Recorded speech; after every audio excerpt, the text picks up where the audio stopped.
Welcome back to the channel, guys. I made a couple of changes to the no prep car, but I know you guys have been waiting a long time for this video, so let's get straight into the running. We'll go over that later.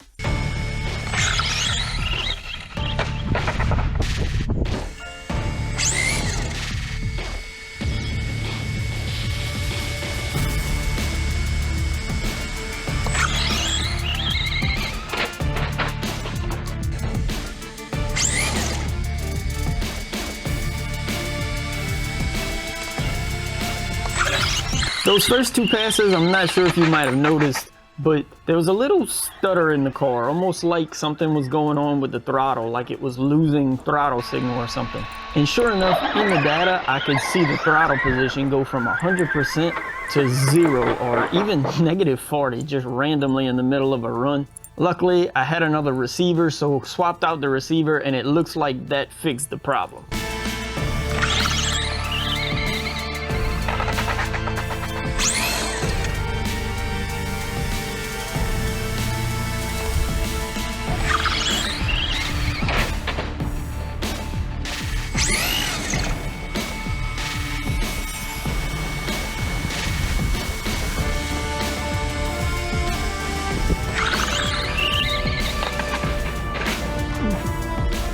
Just getting back into this after a couple of months of not running the car, I really needed to get a baseline set up, and I'm pretty sure I had a good baseline tune in the car still. For the most part, it looked like it was hooking right away. My main issue, as you could see a couple of times there, was the car getting loose a little down track.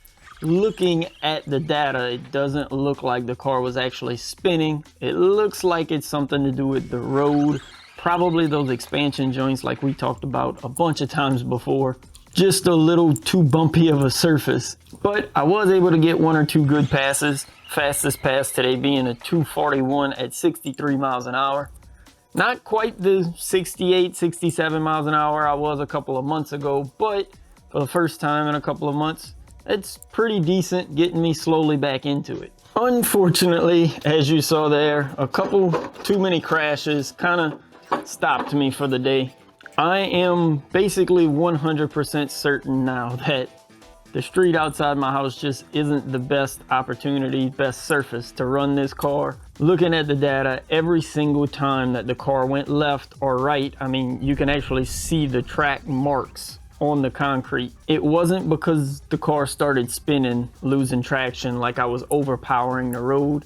I'm curious to see on that video footage if you can really tell when it hits the bumps or the expansion joints in the street, if that's when it shoots over. But the RPMs on the motor, the load on the car, it doesn't look data-wise that the car was just spinning. It looks like it's a surface issue. Either way, it was really nice to get the car back out today, make a couple of passes. I want to go over the couple of changes that I made. The first and probably most obvious one is this floating rear body mount. I went out a while back, as you might have seen on my Instagram, to NOLA Motorsports Park and checked out the Fire on the Bayou event. Didn't bring my car or anything. I wasn't set up to be able to run something like that, but I really wanted to check out and see how other people were running, see people's setups, and get a feel for how these events are running. I was really impressed by some of the cars. There's two main things I seen on every car out there basically, and one of them was floating body mounts. Couldn't find any floating body mounts for the front of the DR10M, but I did find this one for the rear. I'm trying it out. I may try to design something myself for the front after, if I really like how this works. Couldn't really tell if it helped the body rubbing today because of those expansion joints in the concrete, the front end still hitting the ground. But I do like the way it works in the rear, moving along with the suspension. You can also see that I changed my orientation a little bit of my electronics. I actually seen someone with a DR10 out there that had it laid out kind of like this, and I like the way it lays the weight out. Instead of having the plate that the ESC sits on up here in the back, putting a whole lot of weight in the rear, we move the ESC up just a tad and lower, get some weight further forward. Receiver still sitting all the way in the back, and the cap pack sits in between them.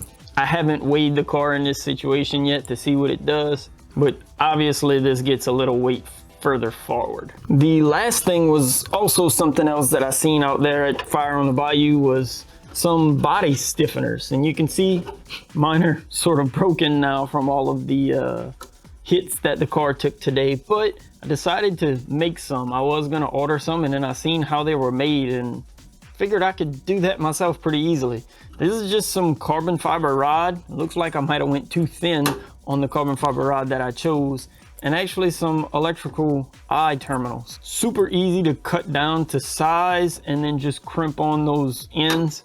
Obviously, when the front end is smashing up against the concrete and the car's flipping and rolling like it did today, these break pretty easily. I have enough that I could just replace them, but I might look into getting some thicker carbon fiber rod. But you can see on this side how well that really stiffens up the body. It helps with the front end from flexing as well, and it doesn't really add a whole bunch of weight that's hurting the car.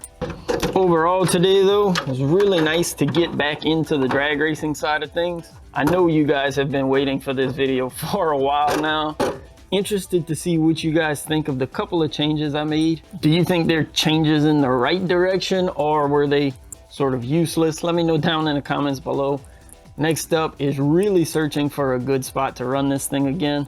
I could go back to the old original spot, but like we saw before, there's not enough room in the shutdown area there. There was less expansion joints though. I have one idea, but I need to go take a ride out there and scout it out. The problem with that is not having anywhere to charge batteries or plug in a heat gun or anything like that. So I'll have to figure out the logistics of that after I see if it's actually a viable location to run. Because of some of the issues I ran into today with the street, this video got cut a little shorter than I wanted. I didn't get to make as many passes as I wanted. After I rolled the car or did gymnastics, whatever you want to call it, for like the third time, I decided didn't want to hurt anything else, rather not break anything. Hope you enjoyed getting back to some drag racing content here on the channel though. Make sure to subscribe if you enjoyed, want to see more drag racing content. We'll sneak these videos in as we finish up the K5 Blazer and everything else we're running. As always, thanks again for watching. Peace.